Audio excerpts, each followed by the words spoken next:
आधी रात का समय था। घने जंगल के बीचों बीच आदिवासी पोशाक पहने एक आदमी कुछ तंत्र क्रिया में लीन दिखाई पड़ रहा था। उसके सामने एक ताबूत नुमा बक्सा रखा हुआ था और पास ही में उसने अग्नि जलाकर यज्ञ प्रज्वलित किया हुआ था। उस आदमी के गले में नरमुंड की माला थी। किसी अजीब सी भाषा में मंत्र पढ़ते हुए वह बार बार एक मुट्ठी सामग्री उस यज्ञ को समर्पित करता। यह सब इतना खौफनाक था कि किसी की भी रूह को कपा देने के लिए काफी था। अपनी तंत्र क्रिया के अंत में उसने एक पशु की बलि दी और उसके रक्त से ताबूत को स्नान करा दिया। तभी अचानक आसपास एक हलचल सी हुई और तेज आंधी का बवंडर उठने लगा।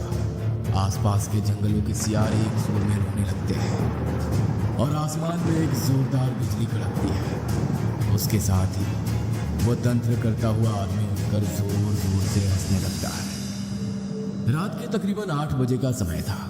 6 घंटे का लंबा सफर करके 20 लोगों की टीम अंडमान के घने जंगल के बीचों बीच पहुंच चुकी थी। यह जंगल 3 तरफ से समुद्र से घिरा हुआ था और आसपास में बस 1-2 छोटे छोटे गांवों के अलावा कहीं कुछ नजर नहीं आ रहा था। आर्कियोलॉजिकल डिपार्टमेंट के अनुसार यही वो लोकेशन है जहां पर कोयला होने की बात सामने आई है। हम लोगों को इस जंगल को साफ करके खुदाई का काम शुरू करना है। बॉस, अब तो अंधेरा हो रहा है। फिलहाल तो हम लोग ना कहीं आसपास सही सी जगह देखकर अपना कैंप लगा लेते हैं। तुम शायद ठीक कह रहे हो। सभी लोग अपनी अपनी टॉर्च हाथ में पकड़कर जंगल में आगे बढ़ने लगते हैं।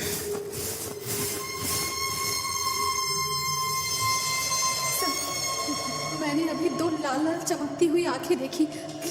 यहाँ कुछ है। अरे जंगली जानवर होंगे और क्या। ऐसा करते हैं, अपनी बस में ही वापस चलते हैं और उसी में रात बिताते हैं। जंगल में दिन छिपे घूमना मुझे सेफ नहीं लग रहा है। मुझे भी अभी अभी किसी के दौड़ने की आवाज सुनाई दी है। ऐसा लगता है कोई जरूर है हमारे आसपास। बॉस की बात सुनकर सभी लोग वापस अपनी बस की तरफ जाने लगते हैं। पहली रात पूरी टीम ने बस में ही बिताई थी। अगले दिन सुबह 5 बजे सूरज की किरण पड़ते ही सभी लोग बस से बाहर आते हैं। ठीक है, फ्रेश होने के बाद काम स्टार्ट करते हैं। आसपास के एरिया में कोई लेबर मिलेगा क्या? काम थोड़ा जल्दी खत्म हो जाएगा। 1-2 गांव है तो आसपास, लेकिन कोई भी यहाँ काम करने को तैयार नहीं है। कहते हैं सालों पहले इस जंगल में कोई आदिवासी समूह रहा करते थे, लेकिन पता नहीं क्यों रातों रात उन लोगों ने भी इस जंगल को छोड़ दिया। वो लोग क्यों, कहाँ गए, कोई नहीं जानता। वे लोग बातें करते हुए जंगल में आगे बढ़ रहे थे। तभी उनकी नजर एक पेड़ पर पड़ती है। सर, वो पेड़ देखिए, कुछ अजीब नहीं लग रहा आप लोगों को? ओह माय गॉड, ये तो बहुत अजीब चीज है। ऐसा लगता है ट्री ना होकर किसी का फेस हो। जैसे जैसे वो जंगल में आगे बढ़े जा रहे थे, उनका सामना कुछ अजीबोगरीब और खौफनाक चीजों से हो रहा था। किसी पेड़ पर उन्हें कपड़े की गुड़िया लटकती हुई दिख जाती, तो कहीं पर कोई मानव खोपड़ी। कहीं पेड़ों पर कुछ अजीब से साइन बने थे जिनका मतलब वो लोग समझ नहीं पा रहे थे। धीरे धीरे पेड़ों की कटाई का काम शुरू होता है। अचानक ही उन्हें घने पेड़ों से ढका हुआ एक टूटा फूटा सा मंदिर दिखाई देता है। जरूर यही कहीं आसपास ही पहले कोई रहता होगा, तभी उन लोगों ने ये मंदिर बनवाया होगा। लेकिन मैं ये सोचकर परेशान हूँ कि आखिर वो लोग क्यों चले गए, क्योंकि मैंने सुना है कि आदिवासी लोग अपना जमीन और जंगल कभी इतनी आसानी से नहीं छोड़ते हैं। अरे हमको क्या करना है यार, हमको आदिवासियों पर रिसर्च थोड़ी ना करनी है। इसको भी तोड़वाओ जल्दी और खुदाई का काम भी चालू करवा दो। मंदिर तोड़ने के बाद अब खुदाई का काम भी शुरू हो गया था। जैसे ही मजदूर मंदिर को खोदना शुरू करते हैं, लगभग 25 फीट के बाद नीचे उन्हें एक बक्से जैसा महसूस होता है। साहब, कुछ है नीचे। निकालो, देखे क्या है। उत्सुकतावश मजदूर बक्से को बाहर निकालते हैं। सर, बक्से पर यह देखिए क्या है। किसी ने लोहे की चैन से इसे लपेटा हुआ है। क्या कहते हैं, काट दे ये चैन? इतना ही नहीं, ये देखिए कुछ अजीब अजीब से चित्र भी बने हुए हैं इस बक्से के ऊपर। भाई, मैं तो पहले ही बता रहा हूँ, इसके अंदर से अगर खजाना वजाना निकला तो उसमें मेरा भी हिस्सा होगा। हाँ। अविनाश की बात सुनकर वहां खड़े सभी लोग मुस्कुरा देते हैं। लोहे की चैन को काटने के लिए जैसे ही उस पर हथौड़े से वार किया जाता है, जंगल के जंगली जानवर जैसे कुत्ते, गीदड़ और सियार एक साथ भयानक आवाज में रोने लगते हैं। अब तक सर पर चमकता सूरज जैसे घबराकर बादलों की ओट में छिप जाता है और दिन में ही अंधकार सा छाने लगता है। उल्लुओं का एक झुंड अचानक से आसमान में उड़ता है और पूरे आसमान पर छा जाता है। ये क्या हो रहा है सर? ये सब बहुत मिस्टीरियस नहीं होता जा रहा है? एक तो वैसे ही हम जंगल के बीचों बीच खड़े हैं और ऊपर से ये सब जो हो रहा है ना, मुझे तो बहुत घबराहट सी हो रही है। विक्की का इतना कहना ही था कि अगली हथौड़ी की चोट उस जंजीर को काट देती है। जंजीर हटाकर जैसे ही उस बक्से को खोला जाता है, उन्हें वहां जो दिखाई देता है उससे सबके होश उड़ जाते हैं। ओह माय गॉड, ये क्या है? हमें शायद ये बॉक्स खोलना ही नहीं चाहिए था। बॉक्स के अंदर जो कुछ भी था वो विक्की, शैली, बॉस, रोशनी और अविनाश के होश उड़ाने के लिए काफी था। उन पांचों की चीख उस खुले हुए बॉक्स को देखकर जैसे गले में ही अटक गई थी। अरे बंद करो इसे, वापस वही गाड़ दो। पता नहीं क्या है ये सर, इस तरह से सिर काटकर कोई किसी को जमीन की इतनी गहराई में क्यों दफनाएगा? मुझे ये सब समझ में नहीं आ रहा है। खोपड़ी के साथ ये किसी और लिपि में लिखे हुए कुछ मंत्र भी बक्से के अंदर दिखाई दे रहे हैं, लेकिन इन मंत्रों में क्या लिखा है, उनका क्या मतलब है, ये सब तो मुझे समझ में नहीं आ रहा। ये सब कुछ और ही चक्कर लग रहा है मुझे। ऐसा लगता है किसी ने कुछ टोना टोटका करके इसको यहाँ गाड़ा है। तुम लोगों ने महसूस किया इसके अंदर जो अजीब अजीब से चित्र बने हुए हैं ना, ऐसे ही चित्र पेड़ों की तनों पर भी बने हुए थे। इन सब का आपस में कुछ ना कुछ कनेक्शन है। सर क्या करना है इस बॉक्स का? ऐसा करो, उठाकर ले चलो, आर्कियोलॉजिकल डिपार्टमेंट को दे देंगे, उनके कुछ काम आए तो। दिन भर काम करने के बाद सभी लोग थक कर चूर हो गए थे। शाम के 8 बज गए थे और चारों ओर अंधेरा अपने पांव पसारने लगा था। साइट पर काम करने वाले सभी लोगों ने कुछ कुछ दूर पर अपने अपने टेंट लगा रखे थे। थकान के कारण कुछ ही देर में सभी लोग गहरी नींद में आ गए थे। अचानक देर रात रोशनी की नींद खुलती है। ऐसा लग रहा है जैसे टेंट के बाहर कोई है और मुझे आवाज लगा रहा है। बार बार टेंट के बाहर लहराते एक साए को देखकर आखिर में रोशनी टेंट से बाहर आ जाती है। अरे यहाँ तो कोई भी नहीं दिखाई दे रहा। अंदर से तो बार बार किसी की परछाई दिखाई पड़ रही थी। कहीं शैली तो नहीं आई थी मुझे बुलाने और मेरे जवाब ना देने पर लौट गई हो? कहीं किसी मुसीबत भी तो नहीं है? ऐसा सोचकर रोशनी थोड़ी दूर पर लगे शैली के टेंट की ओर जाने लगती है। अचानक से उसे अपने पीछे से किसी के कदमों की आहट सुनाई देने लगती है। रोशनी चौंक कर पीछे देखती है, लेकिन पीछे कोई नहीं था। पसीने की बूंदें अब उसके माथे पर नजर आने लगी थी। वह तेज कदमों से शैली की टेंट की ओर बढ़ती है। तभी उसे पत्तों पर चलने की किसी के कदमों की आवाज और तेजी से सुनाई देने लगती है। रोशनी एक बार फिर से मुड़कर देखती है तो उसे अपने पीछे एक साया सा नजर आता है। अंधेरा ज्यादा होने के कारण उसे समझ नहीं आ रहा था कि आखिर वो है कौन। कौन हो तुम? क्या चाहिए? मेरे पीछे पीछे क्यों आ रहे हो? रोशनी के इतना कहते ही वो साया बिजली की तेजी से उसके बिल्कुल करीब आ जाता है। रोशनी के चेहरे के पास पहुंचकर वो अपनी हुड्डी सर से हटाता है तो वो देखती है कि वहां पर किसी इंसान का सिर्फ धड़ खड़ा था। उसके शरीर पर से सर गायब था और गर्दन से लगातार खून बह रहा था। उसे देखकर रोशनी पूरी ताकत से चिल्लाने लगती है। तभी उसे अपने दूसरी ओर किसी के गर्म सांसों का अपने चेहरे पर टकराने का एहसास होता है। रोशनी चौंक कर पलट कर देखती है तो दूसरी ओर हवा में एक खौफनाक सर लहरा रहा था। बिना धड़ का सिर हवा में तैरते हुए इतना भयानक लग रहा था कि उसे देखकर रोशनी का खून ही जम गया था। इससे पहले कि रोशनी कुछ भी समझ पाती, एक लंबा सा हाथ उसके सीने के आर पार हो जाता है। रोशनी की दिल दहला देने वाली चीख पूरे जंगल में गूंजती है और वो वहीं गिर पड़ती है। अगले ही पल पेड़ की लंबी जटाएं उसके पैरों में उलझती है और वो एक ऊंचे पेड़ पर उल्टी लटक जाती है। रोशनी की चीख इतनी खौफनाक थी कि लगभग सभी उस चीख को सुनकर अपने अपने टेंट से बाहर आ गए थे। ये किसके चीखने की आवाज थी? कुछ तो बहुत खतरनाक हुआ है अभी अभी। सब अपने आसपास देखो, सब लोग सही सलामत है ना? हम में से कोई मिसिंग तो नहीं है? सर, रोशनी नहीं है। सब लोग टॉर्च लेकर ग्रुप में अलग अलग दिशाओं में जाओ। हम जल्दी ही रोशनी को ढूंढ लेंगे, कुछ नहीं होने देंगे उसे। 3-3 लोगों के ग्रुप में सभी रोशनी को ढूंढने निकल पड़ते हैं। अचानक ही एक पेड़ पर से कुछ टपकता हुआ विक्की के ऊपर गिरता है। विक्की टॉर्च से पेड़ के ऊपर देखता है तो उसकी चीख निकल जाती है। रोशनी पेड़ की शाखा से उल्टी लटकी हुई थी और उसके शरीर से खून ऊपर से टपक कर नीचे गिर रहा था।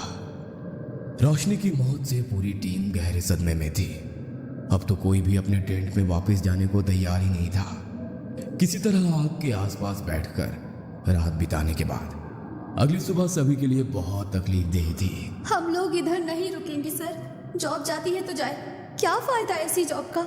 हमारी सिक्योरिटी के लिए सरकार ने कोई इंतजाम नहीं किया है।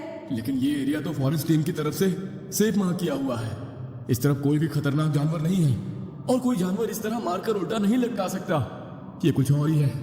सभी लोग बातें कर ही रहे थे कि एक बार फिर उन्हें ऐसा लगता है जैसे कोई आसपास छिपकर उनकी बातें सुन रहा है। कौन है उधर? बॉस के इतना कहते ही कोई वहां से निकलकर भागने लगता है, जिसे विक्की और अविनाश दौड़कर पकड़ लेते हैं। कौन है तू? यहाँ क्या कर रहा था? तो तूने ही रोशनी को मारा? ये तो कोई आदिवासी लग रहा है। बोलो, यहाँ क्या कर रहे थे? यह जंगल घर था हमारा, लेकिन हमें उसे छोड़ना पड़ा। 15 साल हो गए हम सब यहाँ नहीं रहते, लेकिन जब पता चला आप लोग यहाँ पर कोयला खोदने आने वाले हो तो मुझसे रहा नहीं गया और मैं देखने आया कि आप लोग ठीक तो हो ना। क्यों? हमें क्या होगा? साफ साफ बोल, ये बता, रोशनी को क्यों मारा? मैं क्यों मारूंगा उसे? लेकिन अगर सच पता चलेगा तो तुम सबके होश उड़ जाएंगे। यहाँ आकर बहुत बड़ी गलती कर दी तुमने। अब कोई नहीं बचेगा। इस जंगल में एक सरकटा रहता है, बहुत भयानक है वो, किसी को नहीं छोड़ता। हर रात रक्त से स्नान करता है। हमारा पूरा कबीला उसकी दहशत से बरसों तक जिया है।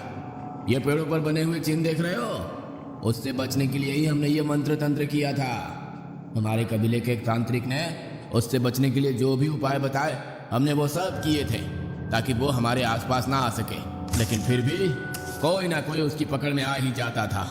उसका प्रिय शिकार होती है नरम शरीर वाली औरतें, लेकिन मैं समझना कि मर्द बच जाएंगे।